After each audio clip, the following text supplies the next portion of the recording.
nuclear is a huge expense, and once you build it, it lasts for 100 years. Now, in that 100 years, do you not think that the renewable energy sector with wind and hydro and gas and all that will find better storage mechanisms? Because obviously storage is an issue at the moment, and the base load factor is quite low. And won't that then change the whole energy game? Well, when you talk about renewables, about wind and solar, you're talking about harnessing some of the most diffuse energy sources that are out there.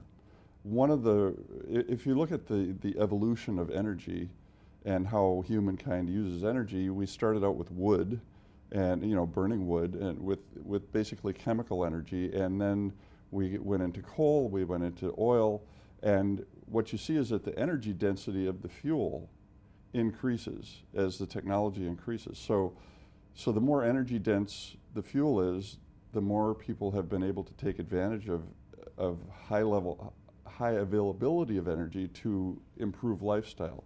So if you look at just the question of energy density, I think that's the crux of the issue right there.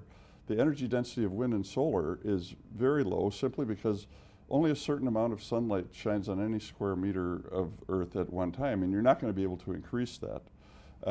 Wind is extremely intermittent, so anytime you build these type of power plants, you basically have to have peak capacity available for when the sun's not shining and the wind isn't blowing.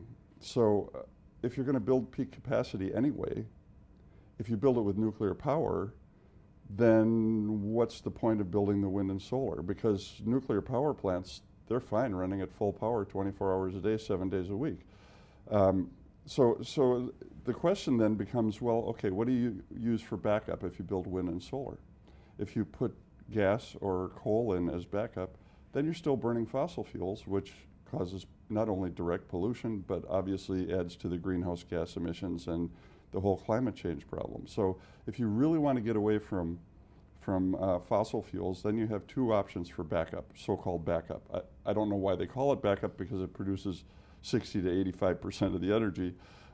If you had a rugby player playing 60 to 85% of the game, you wouldn't call him your backup. He would be the regular. But it's a semantic trick that people use. But if you build in as backup capacity hydro, that's fine, but hydro is limited. And hydro is also variable. As we can see, I've lived in California for many years, and we haven't had enough snow in the mountains, so the reservoirs are virtually empty. So the dams that usually produce a lot of hydro suddenly aren't producing hydro. So if you were using hydro as a backup in California, you're pretty much out of luck now, so you have to come up with something else. So non-fossil fuel backups for wind and solar essentially are hydro and nuclear. We're facing a big drought in South Africa, so I think it's a touchy subject that.